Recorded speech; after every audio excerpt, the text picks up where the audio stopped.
Today, when most people read Psalm chapter 8, they think it is just a song about stargazing. We imagine an ancient poet, perhaps David the shepherd, sitting on a quiet, dark hillside, looking up at the vast expanse of the night sky. We assume the meaning of the poem is simple. We look at the moon, we look at the stars, we realize how impossibly massive the universe is, and we declare that God is big and we are very, very small. It sounds like a beautiful poem about humility. It sounds like a quiet meditation on human frailty, but it is not. David was not just looking at the stars. He was looking at a tragedy. To see what is really happening in this passage, we have to look closely at the exact sequence of David's thoughts. The famous words arrive in verse 3 and verse 4. David says, "When I consider your heavens, the work of your fingers, the moon and the stars, which you have set in place, what is mankind that you are mindful of them? Human beings that you care for them?" When we read those words today, we hear self-deprecation. We hear an ancient writer feeling completely overwhelmed by the sheer scale of the cosmos, and it is easy to understand why. Even without modern telescopes revealing billions of galaxies, the ancient sky was a heavy, brilliant canopy.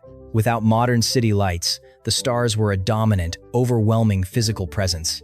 To the ancient mind, the heavens were the high, untouchable realm of divine power. So when David points to the sky and then points to humanity, the contrast is severe. What are we? We are made of dirt. We are fragile. We live for a few decades and then we return to the dust. We are essentially nothing compared to the quiet, burning majesty of the night sky. If the psalm stopped right there, that is exactly what it would mean. It would be a polite, poetic reminder of our insignificance.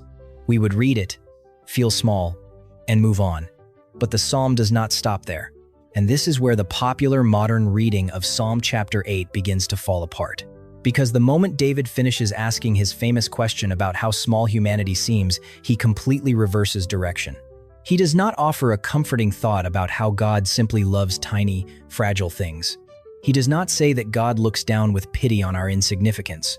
Instead, David begins to describe humanity using a vocabulary that makes absolutely no sense for a creature that is supposed to be small and weak. He introduces a set of words that belong in a throne room. He starts talking about crowns. He starts talking about glory. He starts talking about absolute authority over the earth. Suddenly, the poem is no longer about how little we are.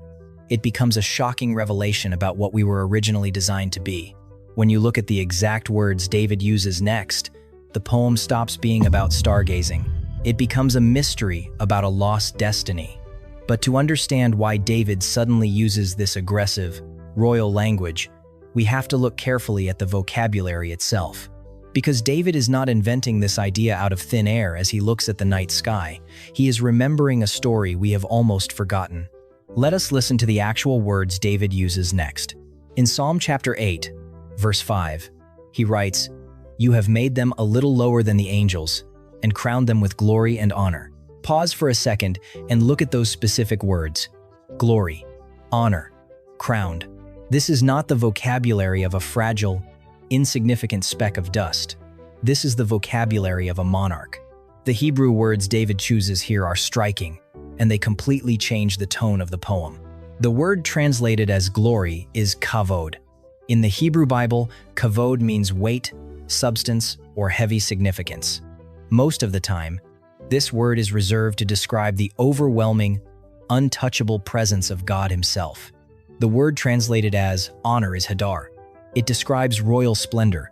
It is the kind of majesty that belongs to a king wearing royal robes.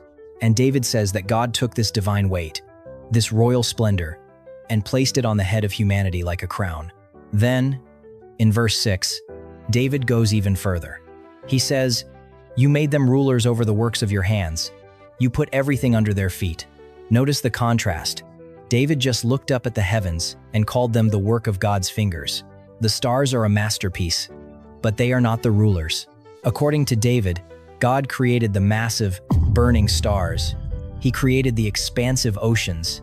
He created the sprawling continents, but he did not hand the keys of creation to any of them. He handed them to the human being. In the ancient Near East, the phrase "putting something under someone's feet" was undeniable political language. It was the language of a sovereign. When an ancient king conquered a territory, he would symbolically place his feet on a footstool representing his kingdom. It meant absolute, unchallenged authority. David is saying that the entire physical universe, the animals, the fields, the birds of the air, the fish of the sea, is humanity's domain. The stars might be physically larger than us. The universe might make us feel physically small, but vocationally, spiritually, humanity is massive. We are not just another species wandering across the dirt.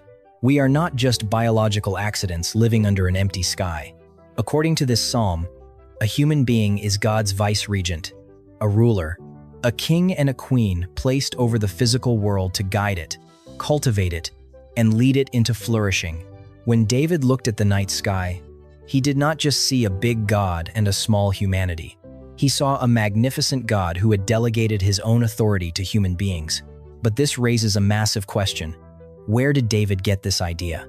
He is not inventing this theology on the spot. He is not staring at the moon and suddenly making up a new philosophy of human greatness. He is reaching back to a much older text. He is pulling from the foundational document of the human race. To understand why David uses this specific royal language, we have to rewind the story all the way to the very first page of the Bible, because David is not inventing this idea of a crowned humanity. He is remembering it.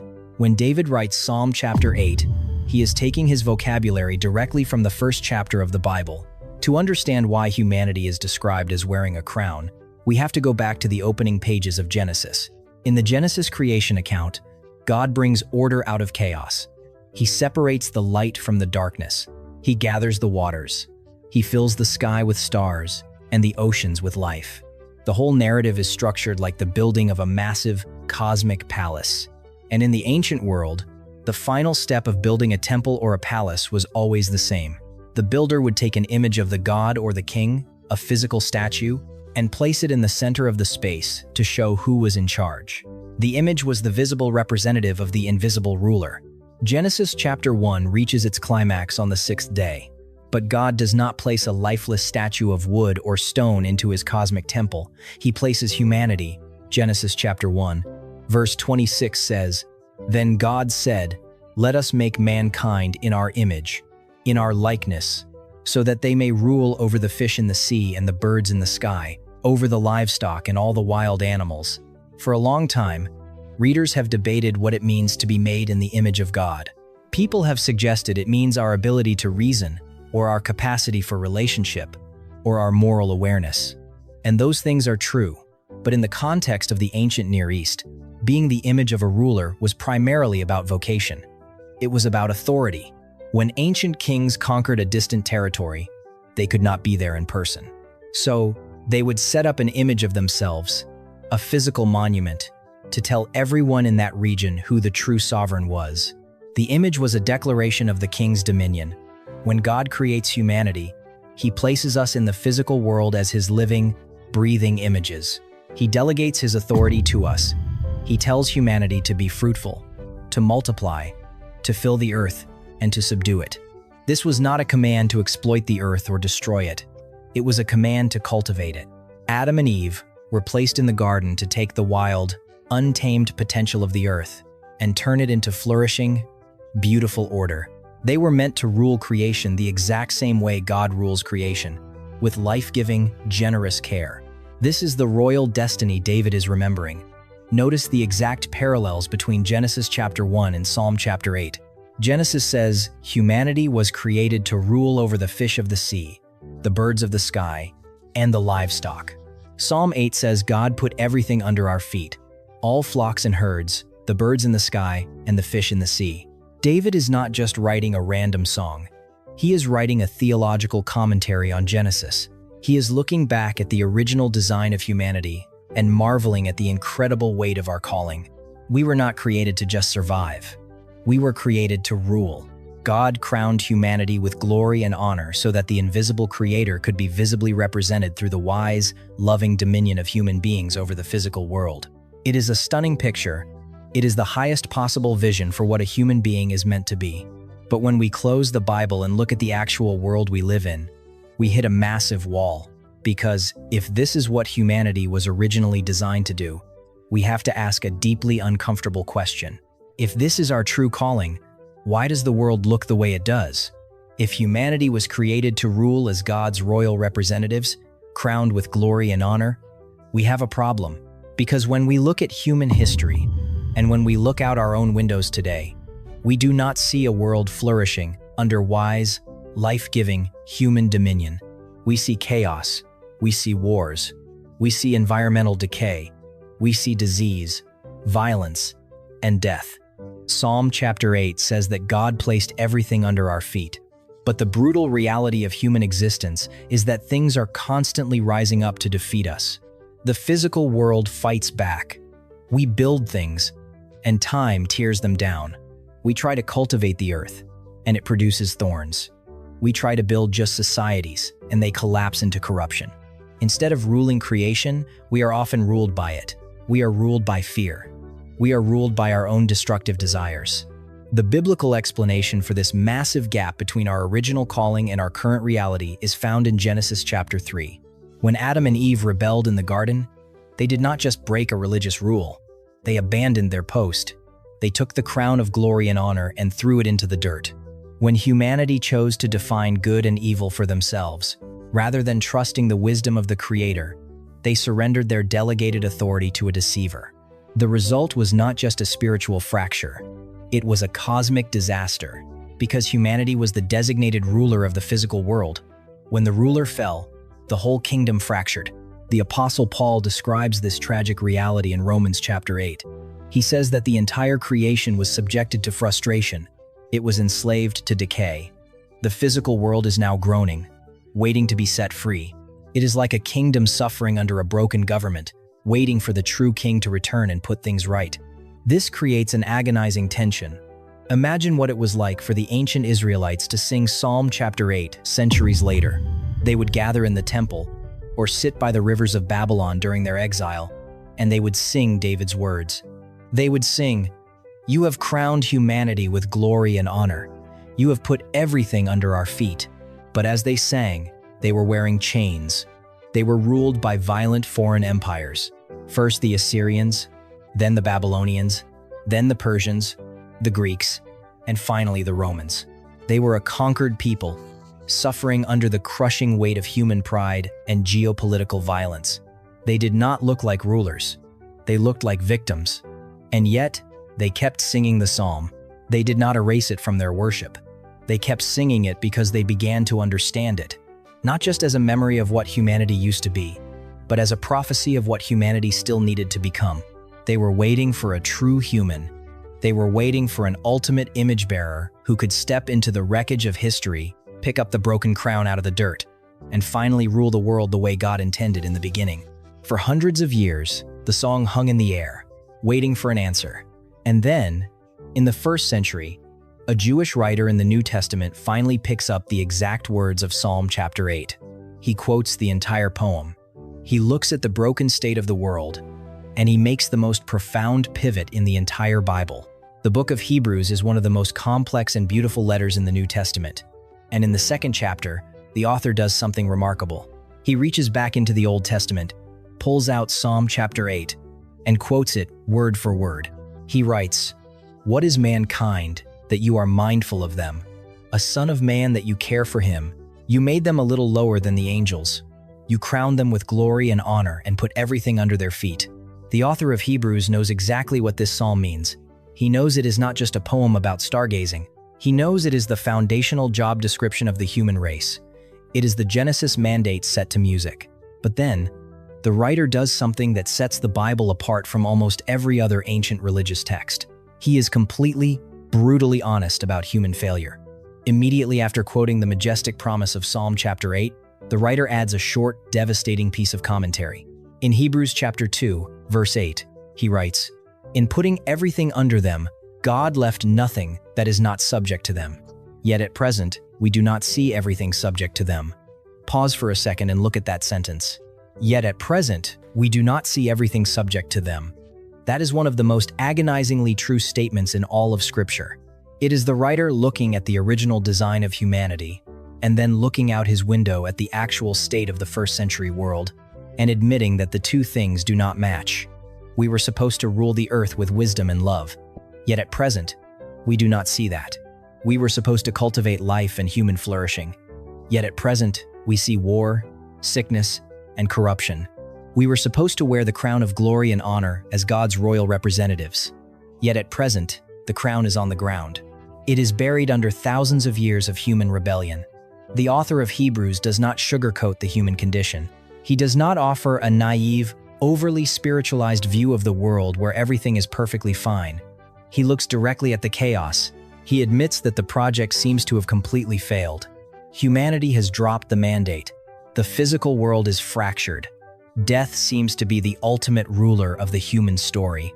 If the text stopped right there, Hebrews chapter 2 would be the most depressing chapter in the Bible. It would be a eulogy for a lost destiny. But the text does not stop there. The writer of Hebrews admits that humanity has failed. He admits that the world is broken. He admits that we do not currently see the human race wearing the crown of creation. But then, in the very next sentence, he makes the most profound pivot in the New Testament. He shifts his focus away from the human race as a whole, and he points the camera at one specific, singular human being. He does not say, "We do not see humanity ruling, so we need to try harder." He does not say, "We need a better political system." He does not say, "We need more education." He says, "But we do see Jesus." That single phrase changes the entire trajectory of the biblical story. Because Jesus does not just arrive to teach us new information. He arrives to finish the project. He arrives to pick up the crown. But to wear the crown of Psalm chapter 8, Jesus had to do something that angels could never do. He had to step into the exact pattern of human failure. And he had to go all the way down into the dirt where the crown was lost. The author of Hebrews has just admitted a painful reality. Humanity has lost its dominion. The world is fractured. We do not see everything subject to us, but we do see Jesus. And the very next verse explains exactly how Jesus steps into the failure of the human race.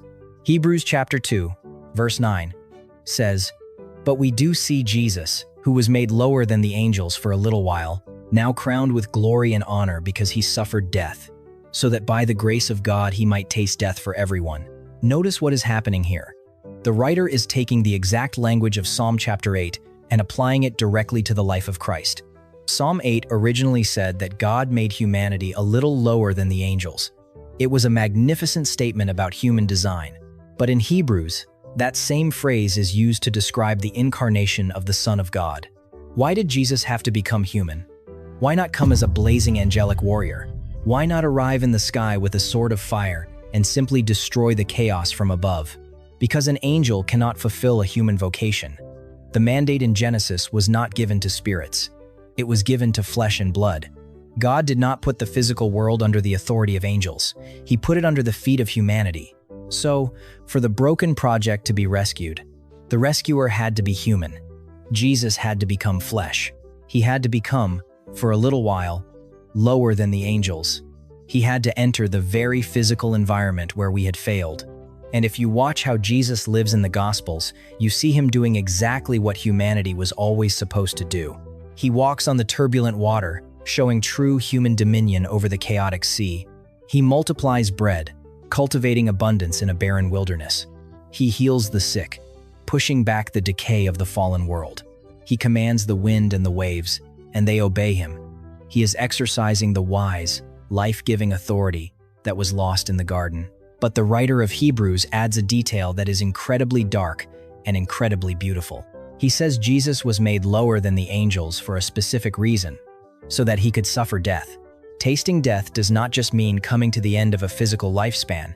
It means absorbing the full consequence of human rebellion. When humanity threw the crown of glory into the dirt, the result was a world ruled by decay, violence, and separation from the source of life. We unleashed a curse into the creation we were supposed to protect.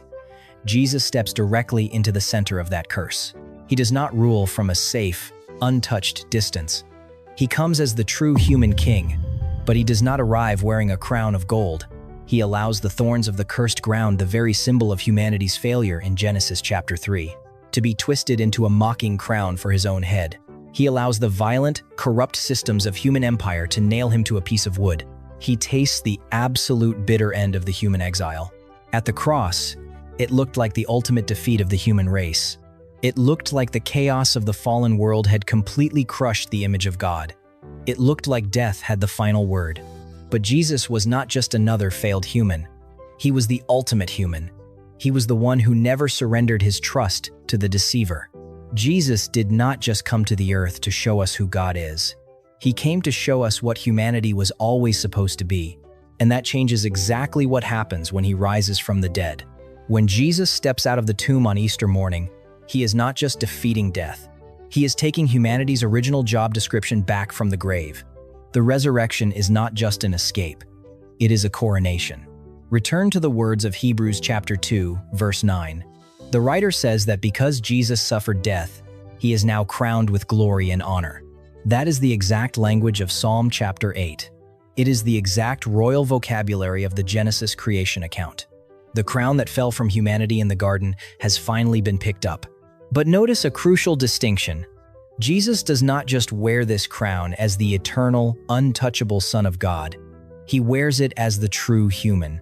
As God, Jesus always had absolute, inherent authority over the universe.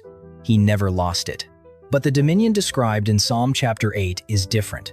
That dominion was the delegated task of humanity. When Jesus rises from the dead, he is ruling as the perfect, faithful human image bearer. He is succeeding exactly where Adam and Eve failed. The Apostle Paul saw this exact same pattern. In 1 Corinthians chapter 15, Paul is writing about the resurrection. And just like the author of Hebrews, Paul reaches back into the Old Testament and quotes the exact words of Psalm chapter 8. In verses 25 through 27, Paul writes that Christ must reign until he has put all his enemies under his feet. He says the last enemy to be destroyed is death. Because, Paul says, God has put everything under his feet. Notice what Paul is doing. He takes the ancient Song of David, a song about human beings ruling over the flocks, the birds, and the fish, and he applies it to the cosmic victory of Jesus. In the beginning, the physical world was put under human feet, but because of human rebellion, death became the ruler. Death became the ultimate, terrifying predator of the human race. Everything we built eventually crumbled. Everyone we loved eventually died. But Jesus, the ultimate human, steps directly into the wreckage, faces the ultimate enemy, and places it under his feet. Death itself is subjected to the true king. The chaotic forces that have terrorized creation since the fall are now officially a defeated enemy. Let us pause for a second and look at what that means for the entire biblical story. When you understand this, the ascension of Jesus takes on a massive new meaning.